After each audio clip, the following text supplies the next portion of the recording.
And we are live. We are backseat GMs, and we're going to get right into this shit talking about the coaches.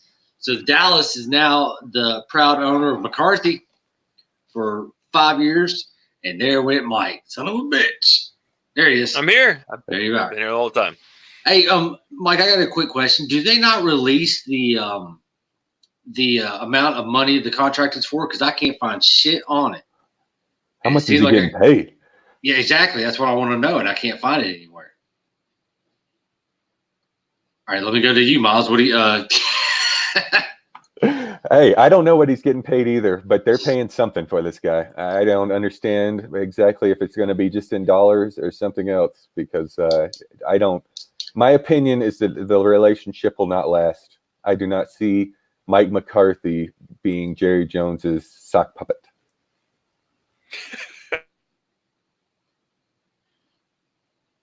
Yeah, he's going to have to reboot or something again. No, is he? Whoop. And see, another thing is like McCarthy. What I did end up finding out was that Garrett was only making $30 million for the whole 5 years, but McCarthy was making that pretty much per year for his last 3 years of his contract in Green Bay. Yeah. Oh, is he back? I don't know. I don't think so. I don't know if I'm back or not. I don't know what. I'm afraid to share this live.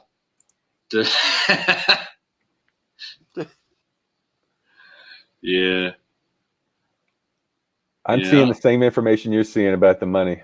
So yeah, I'm not finding anything on how much he's actually making. Just comparing it to Jason's last contract deal. So that's really weird. I would think that when they announce things like this, they would have the money figured out. I guess I've never paid enough attention to it in times past. And see, I guess I haven't either because I've also been trying to find the deal for Riviera, Joe Judge. That's a hard name to say, man. I mean, and nothing. You're coming up with nothing. Yeah, I'm not coming up with anything. I'm coming up with is the amount of time. Like the Matt Rule has the longest contract with 7 years, which is kind of crazy for a first-time head coach in the NFL from college. Yeah, from college, mind you. That's the longest. That's the longest contract that's out right now, from what I understand. And which one is he going to? I don't recognize. That's the Panthers. That's the guy that come from Baylor. Okay. Yeah. Oh, yeah. Okay. From Baylor. Yeah. That's right. Yep. Yep. Yeah. That was that hit me as odd. I mean, it's not that they have a bad program at Baylor, but I guess I don't know. Well, when he came in the year before he came in, they were 1-11, and they were 11-1 the following year with him. I believe he was only there for 2 years. That's where I'm getting with this. I seriously question the short-term collegiate success and then moving to the NFL. I don't know, because we've seen it fail, I guess, so many times before. Is why. Absolutely. It's a good reason to feel that way. I mean, that's exactly what happened with Saban. Yes, many. I mean, the only one I can think of recent success is Pat, or up in the Seahawks. Pat Carroll. Yeah. Pete. Yes, that's the only one in recent memory that's the head coach that is doing well in the NFL, that did well in college. Yeah. And Chip Kelly lasted all of 2 years? Yep.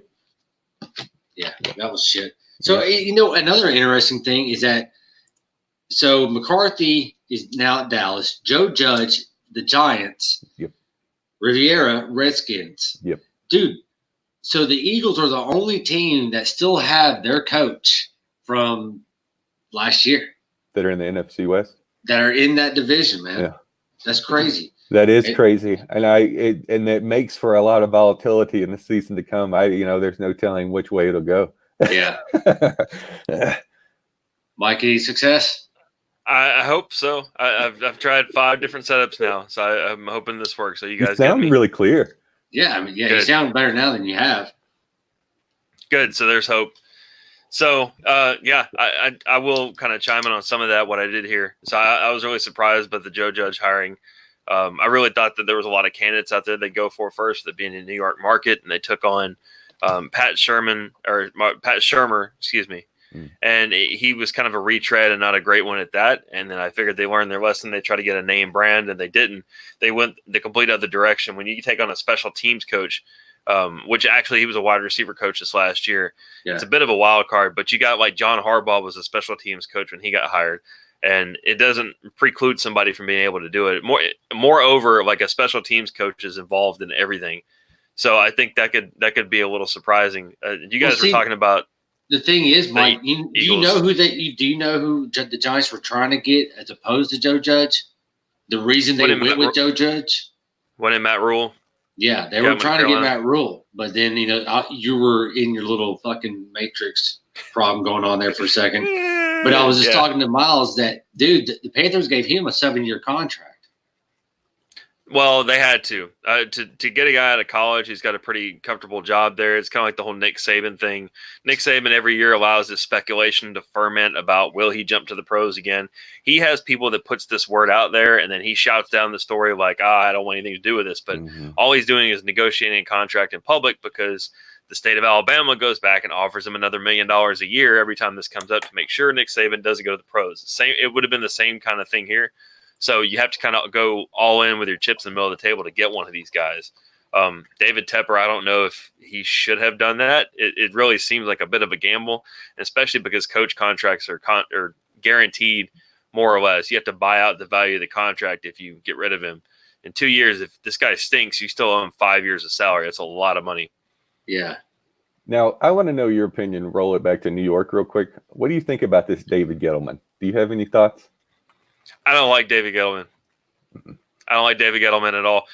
He can build a talented roster, but David Gettleman for a GM has a very big ego, and the best GMs in the league don't have one, or they're able to suppress it to the point where they can make non-emotional decisions. Sure. And the thing that always set me off about Gettleman was the Josh Norman contract situation when they franchised him and then pulled the franchise tag and let him just basically walk to Washington. That was all Gettleman. And he's doing the same type of thing with the Giants. Yeah.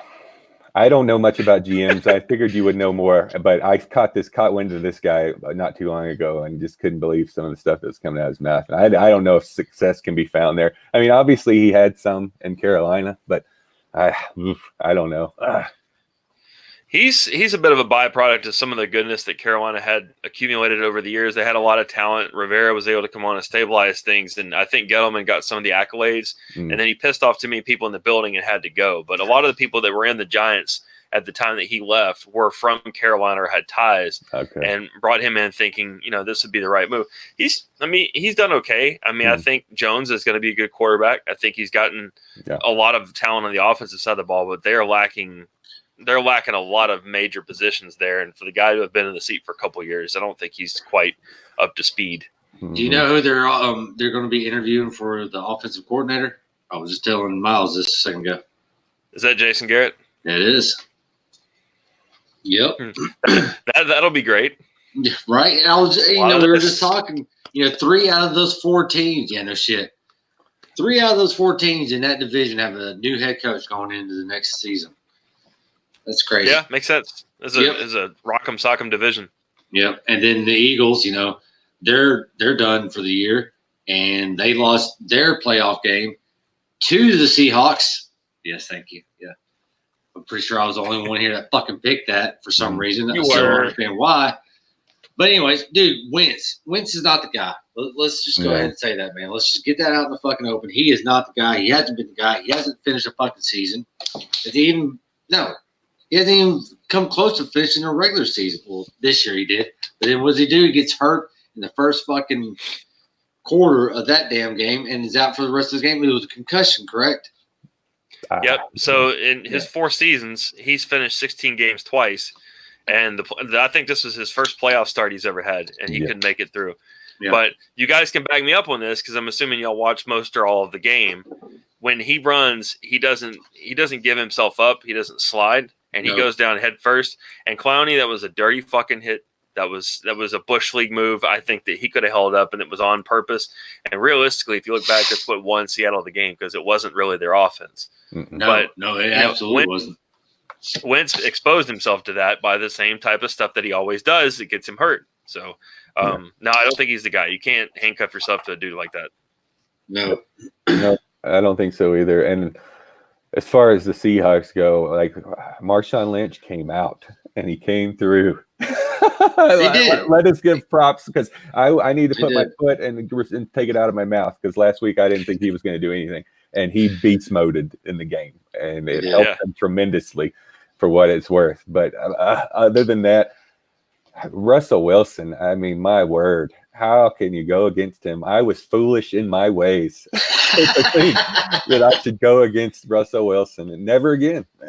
Well, see, the reason that I cannot pick the Eagles at any point right now is because of Carson Wentz. That is the biggest reason that you can't pick the Eagles.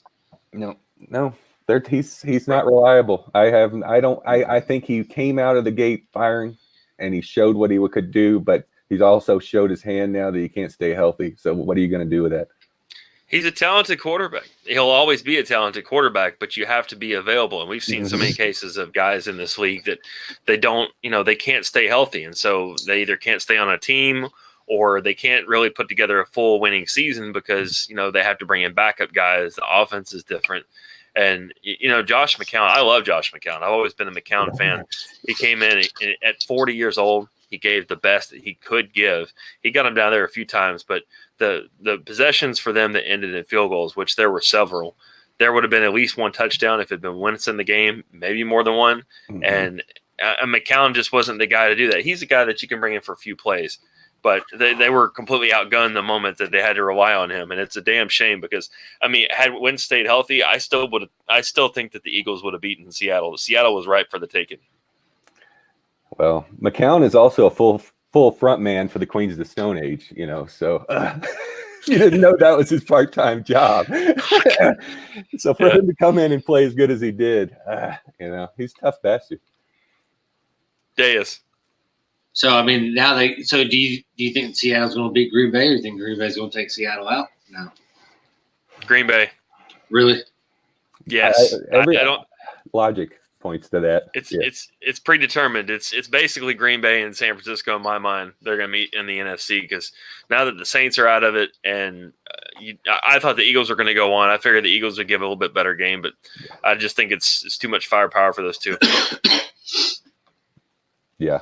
49ers are going to kill him. That's what logically I want to say, but here again, I'm going against Russell Wilson. No, Green Bay, not Green Bay. We're at Green Bay. Sorry, rewind the tape. Green Bay. I don't edit shit, so you're fucked. Shit. Green Bay. Yes, I pick Green Bay. Logically, I go my statement stays the same. Just insert Green Bay as opposed to 49ers. That sounds good. It's cool because this year 3 out of the 4 wild card teams were the ones that moved on. Yeah. So, and one of the 6 seeds. Excuse me. 2 of the 6 seeds. Mm-hmm. Yes. Yeah. Moved on. Yep. And then the Vikings beat the Saints. That's another wild card team that got in, and the Saints kind of just fucking choked as usual. So, and now they're the fans are calling for the refs' heads for fuck all. I have no idea why. See also 2018. See also 2017. No shit. Well, me and Miles were talking. I was like, yeah, I get last year they had a legitimate gripe against the Rams. They did. This year, y'all sucked. That's it. They didn't come. The thing is, the Vikings shut down Thomas. Thomas couldn't get the ball, and then they were doing these fucking weird ass run plays that Saints never do, and the run game was not working at all. Yeah, the only thing the best I could figure is that they're trying to do something that was unexpected to throw them off. A lot of teams will come out and they'll have a few games on tape of their tendencies and then go against their tendencies the first game in the playoffs. But the Saints offense did look stale. They started doing some stuff with Taysom Hill. There was one drive that they went all the way down. He had that 50-yard reception, which I thought, okay, this is pretty cool. This is a good way to spark it. And Minnesota was trying to give them that ball game.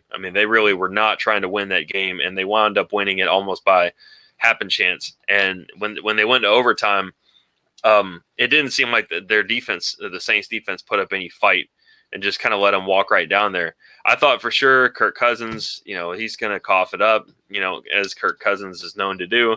And it really stunned me. I still can't believe that it happened because I really would much better. I would much rather see the Saints in the next round. They'd give a much better game. I think the Vikings are going to get boat raced. Yeah. I don't see them going against. Sorry, Miles. I know I cut you off. Go ahead. Oh no, you're fine. I was going to say I share your sentiment with that. I would have much rather have seen the Saints play. But to address this fan bullshit, Mike, maybe you can clarify this for me or not. But at the end of the game, when we review a play to see if things happen like that, all scoring plays are reviewed. If a penalty is not called, and yet we see a penalty later, that then therefore becomes an issue that we should have called the penalty.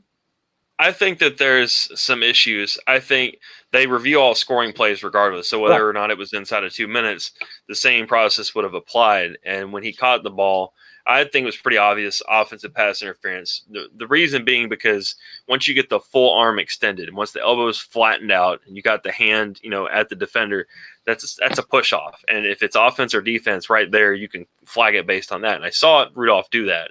I agree. So I'm thinking at this point they have to review it, and I guess they looked at it and they didn't see enough to clearly state by the rule that it was pass interference. That was the reason they gave. I think they have too much power in New York for that, and I think if that had gone to like an official review where you let the officials in the stadium do that review, I think they overturn that. I think they call interference. You think, but how I can't think off topic of my memory this year of a precedent where a call was not made and then it was reviewed and the call that wasn't made is now going to be made. But you can only do that with pass interference, though. I can't think of a precedent where that has happened. Where it has happened this year because you can challenge whether there's pass interference. You can't challenge if there's a hold. You can't challenge if there's a different penalty. But it's only been one or two times. Yeah, I mean it's been they've challenged it a lot, but as far as actually winning, I want to say it's only been once or twice, and it was towards the end of the year at that. Challenging that there should have been pass interference. Yes. I don't know. What's really ironic to me is that they put this rule in place for the Saints because of an obvious call last year that cost them a playoff game, and then here you go. I mean, it's kind of the same thing. It's not as egregious as the guy laying out the receiver in broad daylight in front of the umpire, but it's not far off, I guess. Yeah, full circle. It's the Saints. Nobody cares. That's Chicago and Miami and Cincinnati. I'm not seeing anything as far. Surely it did happen somewhere this year. It had to, because I know for a fact it's all right. Where they've turned it into a penalty. There's been seven. Seven. Yeah, 7. That sounds right. Which out of how many calls? 40 out of 40 attempts. No, and out of how many total calls, flags over the whole course of the NFL season, though, is what I'm saying. So that's a small. How many challenges? Yes. God, probably had to do. You're saying that. Yeah. Out of 40 challenges. Out of 40 challenges, 7. Yeah, 7. I got you now. Yeah. Quit making me question myself. Damn Sorry. It. I do that enough. Shut up. So, all right. So that's the NFC. So we're done with the NFC because no one gives a fuck about them anyways. So, no, we're not. No, we're not done with them either. We still got to talk about – oh, yeah, we are. Yeah, that's we're done with them. All right, now, Texas and Buffalo. What a fucking game. Yes. And you know what? Houston didn't win that game. Buffalo lost that fucking game. Fair. That motherfucker, that damn quarterback. Dude, Mike, you didn't see that game, did you? I did. I saw the last half of the game. Oh, did you? Oh, my gosh. This guy. He starts off out of the gates just right on point, dude. Just nailing it. Actually, he had the best start of his career as far as the NFL goes in that game. And then the third quarter happened. And then the fourth quarter happened. And, dude, he was playing like he was fucking doing flag football in your backyard when you're in fucking 5th grade or some bullshit. He tried to lateral it with like a minute left in the game, which they could have won. They could have won then. He also hit the damn ball like fuck it and just threw it. Yep. I mean, this guy he completely lost it, dude. He could choke like a little bitch. Well, Dude, Yeah. Josh Allen's going to be a good quarterback. yeah, he's at going to some be a good stage. quarterback, but dude, he just completely was just. No, I know he he did. choked. Man, the stage was really big. The stakes were tight. I mean, Buffalo hasn't won a playoff game in 25 years, and there's probably been a lot of pressure put on him, and he's not quite built for that yet. The guy's got a cannon arm, and he was great up until the fourth quarter when he just melted. Like, I mean, like I haven't seen a quarterback do in a long, long time. That lateral thing was just a what the fuck. Oh my word. It was. And I mean, the whole season's riding on this. And then after that, he made a couple of other dangerous throws. It just kind of seemed to keep going and keep going. Like he was bound and determined to, at some point, give this ball up and lose this game for them. So it was a matter of time. But I kind of hate to see it, man. Josh Allen's like one of those up and coming guys. I was really hoping they beat the Texans for a lot of reasons. Well, Yeah. I was giving him a hard time, just because of the boneheaded plays that he was making. It was absolutely ridiculous. But they had that game until J.J. Watt. That's what won Houston that game, was the sack that he put on Josh Allen in the fourth quarter. It turned that whole ball game around, dude. I got some issues with that too. But I'll get to that in a minute. It did. Oh, I'm with you guys with the whole Josh Allen thing. I think that they were rookie mistakes, though. I think that it wasn't. I think it's fixable. But what really pisses me off about Josh Allen, I think, after really digesting this whole season with him and seeing what he can do, is I see a lot of shade getting thrown his way for him playing a different style than his skin tone would possibly have you believe he plays. And I don't understand that. I don't like the whole arguments of why he can't do this and he can't do that, but yet he is here doing it. And I don't understand the problem. Like, why is he not being looked at as like a Deshaun Watson? Why is that's a fair statement. Why is the way he's playing being separated like that? Do you not see this, Mike? Do you see? I'm not saying it's rampant, but it's there. Yeah, there is a little bit of that, and for one, he's in Buffalo, small market town. He doesn't get a lot of attention, so there's not a lot of opportunities for people to. I mean, even this season that they had, where they almost took the division, they haven't been on TV very much. And when you have that happen, a lot of people don't change their opinions of you because they don't see you. So there's that. And the other thing is that Buffalo's offense it's more of a run first feel, even though he's a really gifted quarterback. They don't have a ton of weapons, and they're giving the ball to Singletary and Frank Gore and 50 other running backs on the roster pretty much every game. I mean, they try to run this ball well into the fourth quarter with the game at issue, during this whole playoff game. And it's like, if you have a guy who's a high draft pick and you believe in him, put the game on his shoulders, let him go out and win it. And then, of course they did, and then he didn't. But all this to say, I think you are right that, the context of him, because he's this tall prototype looking quarterback, is that he's not mobile, and he doesn't really get the credit that he deserves for what he's done this year to try to pull things out. Yes, it's like this guy is doing things, he's proving things, and the mistakes he's making are fixable. These are things that are not. So that's where I agree. The reason this is happening is because of Lamar Jackson. That's why they're not talking about him, because, dude, him and Lamar Jackson are pretty much the same quarterback. But Lamar Jackson is just, he's winning more. That's it. That's what it all boils down to. He might have a step on the athleticism.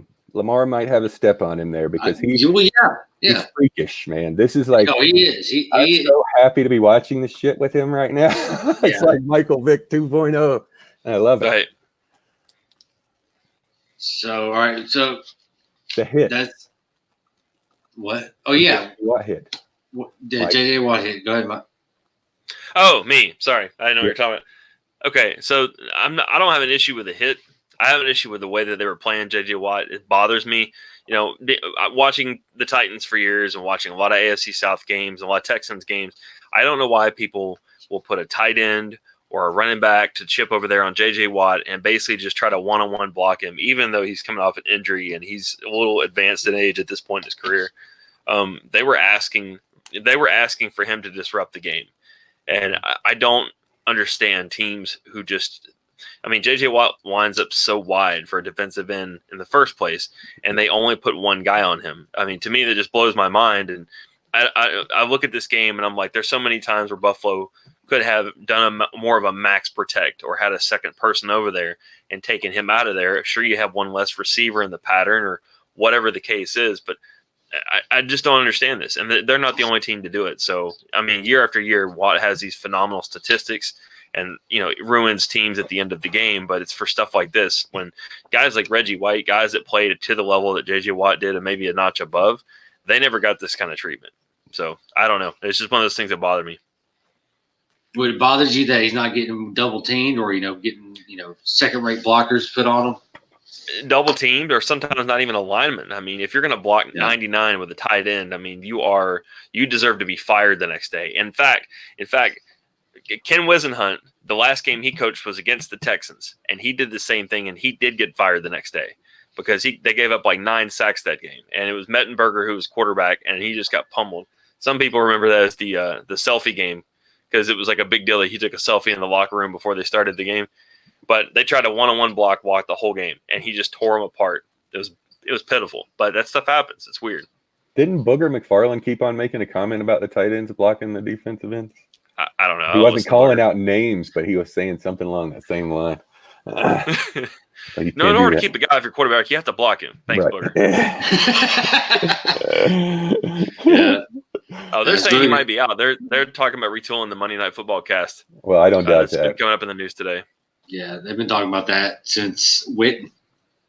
And I don't mind Tess and Booger. I really don't, because you've got to have somebody that just says the obvious. You have to. And Tess doesn't get on my nerves too bad. So. Yeah, I like Booger better than Witten. No one will ever go below Witten in my scale. He was bad. Booger was bad this year. Like my anxiety was high when I watched him because I just felt bad about the situation. That's why I am watching people do fucking karaoke. Yes, it was like that. Yeah, watching bad karaoke is like watching Witten do fucking Monday Night commentary. I get that. All right, so let's talk about the fucking best game of the day for me, anyways, was Titans against the Patriots. Motherfucker. Oh, my gosh. Miles, you got to be stoked. That was it was awesome. It was an amazing game, man. I really couldn't believe my eyes, but they did it with their normal way of doing things too. Like Bill was not, I mean, he didn't come in and disrupt anything with the defense. I mean, Tennessee came in, punched the clock, and went to fucking work. And it just, I want so badly for them to put up a fight coming this next week. I really do. I want to see another game, that's close, and I hope that we do. But as far as the Pats are concerned, man, shit on you. You should have went out when you were on top. Tom Brady. Man, it was great the way that this all played out. I think Vrabel knew Belichick well enough to understand what kind of game plan he needed to put together. I've not been a Vrabel fan all year. I think there's a couple games where he's made some terrible decisions in the fourth quarter. I think this is probably one of the better coaching performances I've seen this season and the last couple seasons for anybody not named Bill Belichick. Yep. So number one was the whole thing he did with the clock gaming. That was awesome. That was great. He did that the week before, and it kind of bit him in the ass. Right. But, well, it can. They kind of space it out far enough to where, I mean, you have to do it outside of 5 minutes. So there's still a lot of time left to go. He didn't do that last week. The week before that, he didn't do that at Texas. He did it inside 5 minutes. And that's what got him, that's what fucked him up. But this past week, he did it against Belichick before the 5 minutes. And dude, right there, like with a minute left in the game, the commentator's like, man, don't you bet Belichick wishes he had that minute back? You're like, damn right he does. I love it. Oh, no, dude, he was so mad. He was so pissed. I was like, this is great. But the game plan was so obvious. What they did is they took the receivers, the quarterback play out of it. They put it all on Derrick Henry because they figure, okay, New England's obviously going to single out the best receiver we have, put Stephon Gilmore on him, strength on strength, and Gilmore's going to win that matchup most of the time. Mm-hmm. So they're like, okay, well, what else do they have? They don't have guys that can bring out a 250-pound running back that's taller than everybody on their defense. So they basically just gave the ball to him and dared him to tackle him. And as the game wore on, I mean, Henry started getting more and more yards per carry. It was perfect. Offensive line played great, and they took the air out of the ball. The time of possession in the second half is what really won this game because you remember it was close. I think halftime it was still, anybody's game. And then it was 14-13 towards the end, and Henry's just constantly getting the ball, and Brady couldn't get the ball back. And then Brett Kern's probably the one of the 2 or 3 best players on the entire team. pinning them down inside the 1, and it was over at that point. I mean, you have 15 seconds left. Any other game, you would think Brady has a shot to come back, and he just assassinated him. It was a beautifully, beautifully coached game. It was. I absolutely agree with that. And I really think they do have a chance against Baltimore because, all right, so there's been 4 games, I believe, where Baltimore got rushed with over 140 yards plus. Now, the 3 of those games, they lost against shit. Man, I had all this fucking figured out earlier. Now I think Cleveland beat them. Cleveland beat Baltimore. Cleveland beat them. That's right, because everybody ran against. They had 160 something yards. They Cincinnati had 150 something yards, but they got their ass kicked. Then Kansas City, which they lost to Kansas City, and then the 49ers. That's what it was, and they only beat the 49ers within the last few seconds with a field goal. Yep. But all those teams, not only did they rush more than Baltimore in those games, besides Cincinnati, but the other 3 teams, the time of possession was in their favor. And that is going to be key for the Titans to be able to fucking do something. They're going to have to be out-coached, not outplayed. Vrabel's going to have to out-coach the opposing team to win because the talent level is obviously on Baltimore side with that. With the running game, yes. With the running game, but no. The passing game too? Are you crazy? No, I'm not crazy. Dude, Lamar Jackson has barely broke 200 yards a game throwing, dude. He's averaging like 180 yards. And yeah, he led the league with touchdowns. I'll give you that. But most of those touchdowns came within the red zone to a fucking tight end. He doesn't have any receivers on that fucking team that you can really think of. Not that I can think of. That doesn't mean shit. But no, he doesn't have an exceptional receiving core. I give you that. The tight end. There's going to be 3 1,000-yard rushers in that game Saturday night against Baltimore, and 2 of those rushers are on Baltimore's team. Now, has anybody heard anything else about Ingram? Because I know he didn't practice today. He's going to play. All right. I know he had a calf injury. I didn't know anything much about it. Yeah, I mean, he may not be a huge factor, but, Baltimore's going to find the way to get the ball on the ground to whoever. I mean, they'll do the reverses and the jet sweeps, and they'll get Jackson out on the edge and be able to do his thing. And that's just the way they play. Now, I don't think that the talent level is that much higher than the Titans if you really go apples to apples. I mean, Lamar Jackson obviously is a much better quarterback than Tannehill right now. I think he's a much more electric player, and he accounts for a lot. But if you just took him out of it and the other 10 players on offense versus ours, I think it's pretty close. I think their styles are pretty close. I think the defenses are pretty close, and I would actually give the Titans the edge on defense. It really is going to depend on – yes, and I think it's going to depend on the first quarter, second quarter of the game, how everybody kind of starts off. Because when you have ground-heavy teams, if they get behind, they're not good at coming back, and they're both ground-heavy teams. So Baltimore comes out, and they just start out 14-0. I don't know that the Titans are going to come back from that.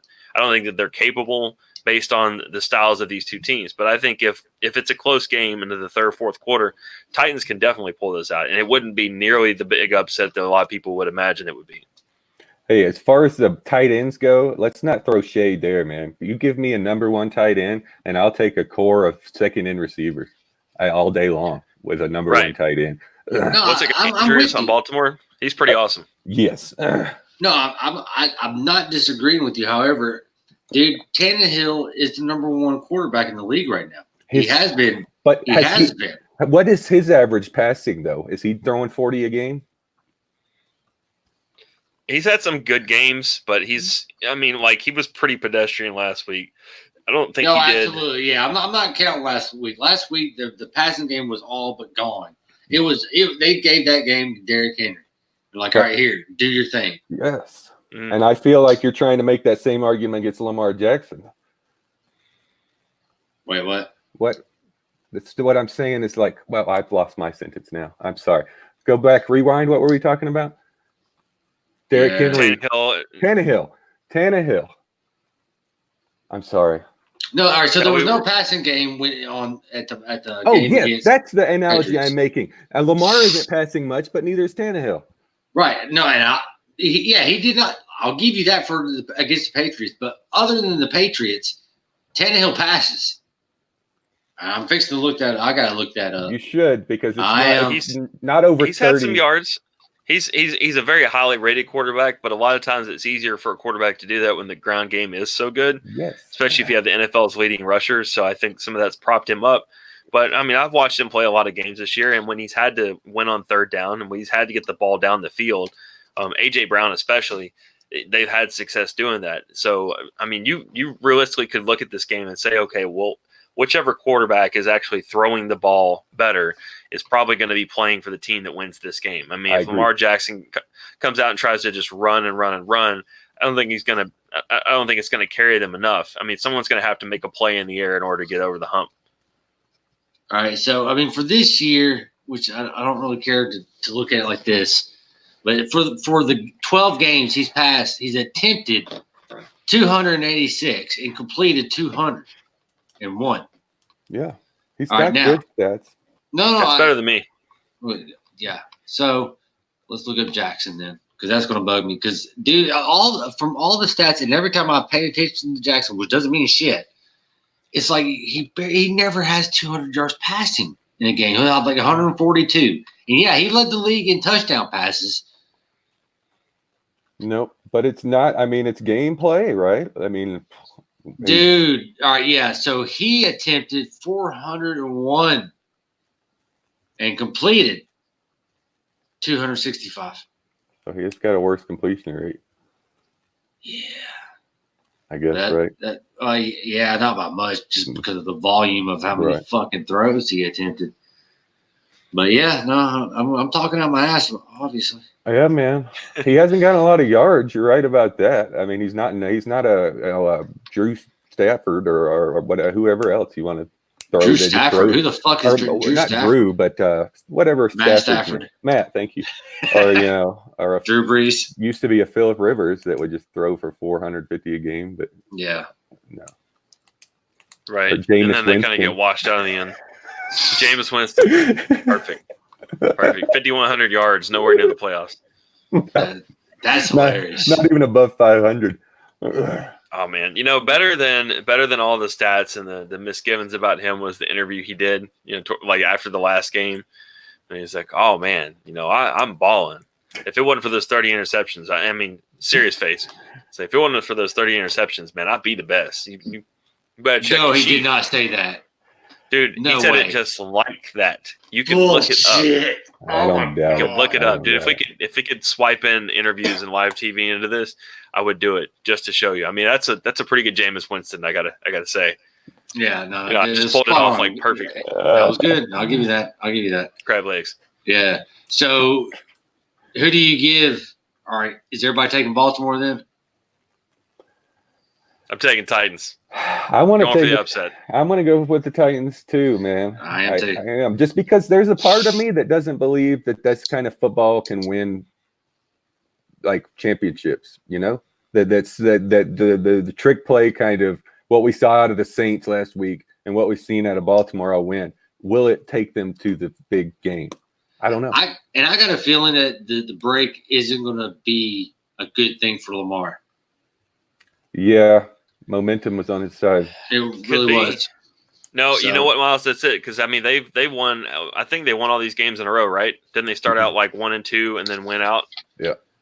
So they haven't lost in a long time. I think they could hit some adversity because teams like this that do, they get hot late in the season and they get in there with somebody who's pretty similar in stature, and then they can get knocked down pretty quickly. So I think they're due. I mean, at this point, I'm not going to bet on Baltimore to be in the Super Bowl just because I think that something's going to happen along the way, just law of averages. I think Kansas City would be in there before Baltimore. I would agree with you. Yeah. So, which leads me into the next game. I'm taking Kansas City over Houston. So. Yes, I want Houston to lose more than I want Kansas City to win. But I think talent-wise, Kansas City is going to blow them out of the water. And Andy Reid, off of a bye week, traditionally, if you go back and look it up, is one of the best records for a head coach ever with the Eagles and with the Chiefs. So I think given the extra week to prepare, he's got this. Yeah, I think they're both good teams. I think the talent does go with Kansas City, just having an edge there. But I think this is going to be a coaching issue, and I think that the Chiefs are going to outcoach the Texans. Yeah, I agree. So, all right. Well, I guess that's it. And I guess we'll just shoot and for the outplay same. them. Sorry. Well, yeah. Well, they're more consistent. They're more consistent, exactly. you know. Yeah. Like I don't trust the offense on Houston. I don't like Houston though. So that's I mean, probably they most of did that. not. Was that? It just seemed like some awful play calling last week. They just didn't seem to be utilizing what they have. I guess. No, I agree. No, there were so many 3 and outs. It seemed like on their end, but I'm scared, kind of. I don't know. I wonder what Bill O'Brien's playoff record is. It can't be good. I It don't seems think like they get to the wild card every year, and they're just an easy out. Mhm. So they almost got taken by Buffalo. It was very close. it was. And but in my opinion, Buffalo lost that game. Texas did not win that game. Right. I think if the Texans were in there with anybody else, they probably would have had their ass kicked. So Yeah. that's probably what's going to happen this weekend. I agree. Let's So my picks are Titans, Kansas City, 49ers, and I'm going Seahawks over Green Bay. All right. That'll I guess I'm taking Green Bay and the 49ers, and then who was it? AFC Titans and Kansas City. Yeah. So you're taking the only change is the Seahawks. You're going to go for the Green Bay instead. Yeah, Seahawks just seem like they're slumping a little bit, and I think it may be a good game, but I think they're slumping. I don't know. That could be kind of a coin flip. I think whichever one I pick is going to lose. I know. I'm with you. I think it's a coin flip too, but I'm going to go with Green Bay. I've written this down so I can hold us all accountable. Good. Because every time I write it down in a different fucking notepad, and I use a different notepad every time we do this. So eventually we'll find like 5 or 6 notepads. Like, oh, cool. Picks from last year. All right, cool. So y'all just want to plan on doing this again next week at the same time? Sounds Let's good. do it. All right, cool. Well, y'all have a good night. Later. Good All right, times. later. Peace out.